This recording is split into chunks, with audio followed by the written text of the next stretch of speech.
இப்போ ரஜினி வீரப்பன் இவங்களுக்கான மோதல் வந்து எப்படி வந்தது? ஏன்னா ரஜினி வந்து ஒரு நடிகர் தான். அப்படி இருக்கும் பட்சத்தில் வந்து இவங்களுக்கான மோதல் வந்து எப்படி தொடர்ந்தது? இல்லை, கன்னட நடிகர் மரியாதைக்குரிய மூத்தவர் ஐயா ராஜகுமாரை வனத்திற்குள் அழைத்து செல்லுகிற போது 63வது நாள் தமிழ்நாட்டினுடைய சூப்பர் ஸ்டாராக விளங்கி கொண்டிருக்கிற அண்ணன் ரஜினிகாந்த் அவர்கள் பெரியவர் ராஜகுமாரை விடுதலை செய்வதற்காக வீரப்பனாரிடத்திலே ஒரு ஒளிப்பேழையை பதிவு செய்து அனுப்பினார்கள். அந்த ஒளிப்பேழையில் நீங்களும் நானும் ஒத்த கொள்கையில் இறைவனை வழிபடுகிறோம், அது ஒத்தை நோக்கம் சரியாக இருக்கிறது. நானும் இறைவனை கடுமையாக வழிபடக்கூடிய ஒரு தருணத்தில் தான் உங்களுக்கு நான் பேரன்போடு ஒரு கோரிக்கையை வைக்கிறேன். அந்த மாபெரும் காட்டிற்குள் மகத்தான மாமனிதர் ராஜகுமார் அவர்கள் வயதாகிவிட்டதால் அவரால் நடக்க முடியாது, அவரால் அந்த காடுகளுக்குள் வாழ்வதற்கான யதார்த்த சூழல் இருக்காது. ஆகையால் அவரை நீங்கள் விடுதலை செய்ய வேண்டும்.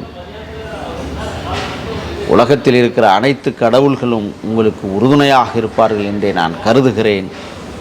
உங்களுக்கு என்ன தேவையோ அதை நிவர்த்தி பண்ணுகிற இடத்தில் ஒரு ரஜினிகாந்த் இருக்கிறேன் என்று அந்த ஒளிப்பேழையில் பேசி பதிவுகளை அனுப்பினார். ஆனால் அதே ரஜினிகாந்த் ராஜகுமார் விடுதலைக்கு பிறகு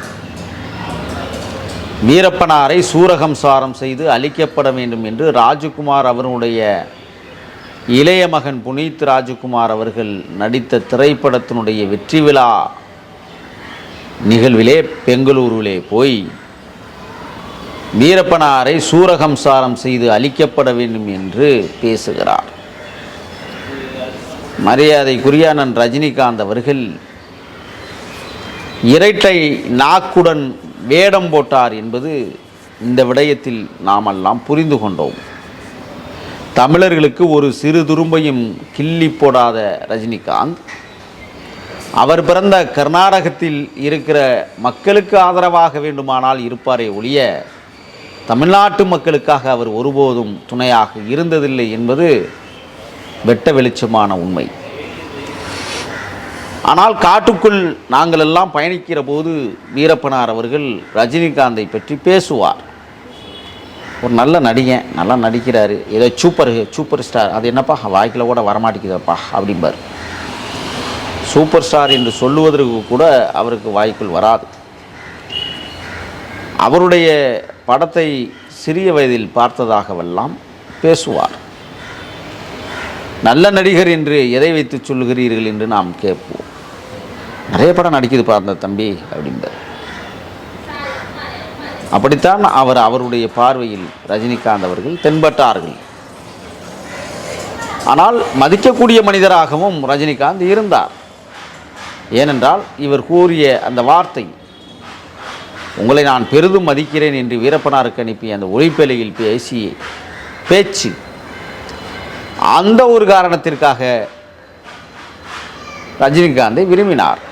அவர் கலைஞர் கருணாநிதி முன்னிலையில் சரண்டர் ஆகிறேன் என்று சொல்லுகிற போது ரஜினிகாந்திற்கும் பேசியிருப்பார். நீங்களும் இந்த சரண்டர் விஷயத்தில் கலைஞர் கருணாநிதியிடம் பேசுவீர்கள் என்கிற நம்பிக்கை எனக்கு உண்டு, பேச வேண்டும் என்று நான் எதிர்பார்க்கிறேன் என்று கூட ரஜினிகாந்த் அவர்களை அன்னார் வீரப்பனார் அவர்கள் கேட்டுக்கொண்டார்கள். ஆனால் ரஜினி செய்தாரா என்பது பார்த்தால் இல்லவே இல்லை என்பதுதான் உண்மை. எந்த ஒரு துரும்பையும் அவர் எடுத்து போடவில்லை. ஆனால் ரஜினிகாந்த் மீது ஒரு பற்றுதல் இருந்தது.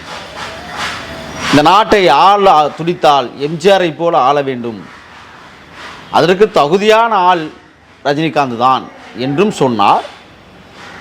அதே நேரத்தில் இந்த மக்களையும் இங்கே இருக்கிற அரசியல் பொறுக்கிகளையும் நம்பி நீங்கள் அரசியலுக்கு வந்தால் வீணாக போவீர்கள், நீங்கள் அரசியலுக்கு வரக்கூடாது என்றும் உத்தரவிட்டார். ஆனால் ஒருவேளை வீரப்பனாருடைய அந்த உண்மைத்தன்மை பேச்சுகளை உள்வாங்கி கொண்டதால் தான் ரஜினிகாந்த் அவர்கள் இன்றளவும் அரசியல் தளத்திற்கும் களத்திற்கும் வரவில்லை என்றே நான் கருதுகிறேன்.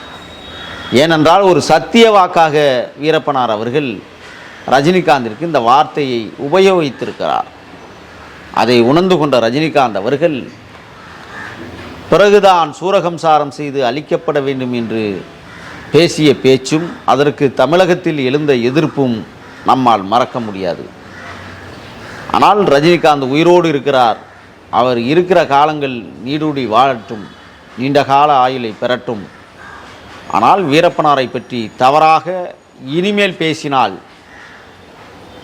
தமிழர்களாகிய நாங்களும் பொறுத்து கொண்டிருக்க முடியாது. நீங்கள் யார் என்பது எங்களுக்கு நன்றாகவே தெரியும், இந்த மக்களுக்கும் நன்றாகவே தெரியும். ஆகையால் வீரப்பன் விடயத்திலோ அல்லது தமிழர் தாயகத்தில் நடைபெறுகிற மோசமான நிகழ்வுகளை பற்றியோ எதுவும் வாய் திறந்து விடாதீர்கள். ஏனென்றால் தூத்துக்குடி ஸ்டெர்லைட் வழக்கில், ஸ்டெர்லைட் பிரச்சனையில் நீங்கள் யார் பக்கம் நின்றீர்கள் என்பது தமிழ்நாட்டிற்கு நன்றாக தெரியும். ஸ்டெர்லைட் ஆலை பக்கம் நின்று கொண்டு உங்களுடைய கருத்துக்களை தமிழ்நாட்டில் பிழைக்க வந்த நீங்கள் உட்கார்ந்து கொண்டு பேசினீர்கள் என்பதையும் நாங்கள் மறந்துவிட மாட்டோம். ஆகையால் வீரப்பனார் அவர்கள் பெரிதும் மதித்த ரஜினிகாந்த் அவர்களுக்கு நாங்களும் பெரிதாக மதிக்கக்கூடிய இடத்தில் இருந்து சொல்லுகிறோம், தமிழர்கள் விடயத்தில் இனிமேல் தலையிட்டால் நன்றாக இருக்காது. இதுதான் நாங்கள் உங்களுக்கு விடுக்கிற வேண்டுகோள். ராஜ்குமார் வீரப்பன் கடத்தினதுக்கு காசா கேட்டிருந்தார். அதுக்கு ரஜினி தரப்புல காசு கொடுக்கப்பட்டதா? உங்கள் கேள்வியே தவறாக இருக்கிறது. நடிகர் பெரியவர் மூத்தவர் ராஜ்குமார் அவர்களை கடத்தவில்லை. நான் பல வலையொலி தளத்தில் சொல்லியிருக்கிறேன். மரியாதை நிமித்தமாக வனத்திற்குள் அழைத்து சென்றோம். மரியாதை நிமித்தமாக வனத்தை விட்டு வெளியே வர மனசில்லாமல் துடித்த ராஜ்குமார் அவர்கள் தன் கண்ணீர் ததும்பத்தான் காட்டை விட்டு வெளியேறினார் என்பது காட்சிகள் இருக்கிறது. ரஜினிகாந்த் அவர்கள் வீரப்பனாருக்கு பணம் கொடுத்தார் கொடுக்கவில்லை என்பது பேசுபொருளாகவே மட்டும் இன்று வரை இருக்கிறதே ஒழிய அதுக்கு சாட்சிகளாக இதுவரை எதுவும் கிட்டவில்லை. ஒருவேளை ரஜினிகாந்த் அவர்கள் பணம் கொடுத்திருக்கலாம். என்னிடத்திலே பல பேர் சொன்னார்கள், ரஜினிகாந்த் பணம் கொடுத்ததை நக்கீரன் கோபால் அவர்கள் எடுத்து சென்று விட்டார் என்றெல்லாம் சொன்னார்கள். அதில் உண்மைத்தன்மை இருக்கிறதா என்பதை அண்ணன் நக்கீரன் கோபால் அவர்களும் அண்ணன் ரஜினிகாந்த் அவர்களும் தான் இந்த மக்களுக்கு உண்மைத்தன்மையை உணர்த்த வேண்டும். என் போன்றவர்கள் என்னிடத்திலே சொன்னவர்கள் இல்லை இல்லை ரஜினிகாந்த் 10 கோடி ரூபாய் கொடுத்ததாகவும் அதில் 6 கோடி ரூபாயை நக்கீரன் கோபால் அவர்கள் எடுத்துக்கொண்டதாகவெல்லாம் சொன்னார்கள். நான் சொன்னேன், ஆதாரம் இல்லாமல் அவசியமற்ற பேச்சுக்களை பேசி சிக்கலில் மாட்டிக்கொள்ள வேண்டாம். அண்ணன் நக்கீரன் கோபால் அவர்கள் அதுபோன்ற ஈன வேலைகளை செய்ய மாட்டார் என்று எனக்கு தெரியும். அப்படியே ரஜினிகாந்த் அவர்கள் பணம் கொடுத்திருந்தால் கோபாலிடம் கொடுத்திருக்க வாய்ப்பில்லை, கலைஞர் கருணாநிதியிடத்திலே தான் கொடுத்திருப்பார். அந்த முடிவை கலைஞர் கருணாநிதி அவர்கள் தான் எடுத்திருப்பார். ஒருவேளை கலைஞர் கருணாநிதி அவர்கள்தான் நக்கீரன் கோபால் அவர்களை அழைத்து இந்த விடயத்தில் எதுபோன்ற நடவடிக்கைகளை மேற்கொண்டார் என்பது அவர்களுக்கே வெளிச்சமானது. ஆகையால் நீங்கள் கேட்கிற கேள்வியில் பணம் பரிமாறப்பட்டது என்பதற்கான சாட்சியங்களோ அதற்கான ஆதாரங்களோ இல்லாமல் கருத்தை பேசுவது தவறாகும் என்றே நான் கருதுகிறேன். இப்போ அதே மாதிரி ராஜ்குமாருக்கு பதில் நான் வந்துடுறேன், ராஜ்குமாரை விட்டுருங்கன்னு சொல்லி ரஜினி சொன்னார். ஆமாம், அவர் ஏன்னா வயசில் மூத்தவராக இருந்த, இன்னும் சொல்ல போனால் ரஜினிகாந்துக்கும் நடிகர் ராஜ்குமாருக்கும் ஒரு புரிதல் இருக்கிறது, ஒரு ஒத்துழைப்பு இருக்கிறது. இரண்டு பேருமே கர்நாடகக்காரர்கள், கர்நாடக மண்ணில் வாழ்ந்தவர்கள். ஆகையால் அந்த புரிதலோடு அவர் அந்த வார்த்தையை சொன்னது உண்மைதான். ஆனால் காட்டுக்குள்ள என்ன நடந்துச்சுன்னு தான் வரட்டும் வரவிட்டால் வந்தால் உட்கார வச்சுக்கிடுவோம்.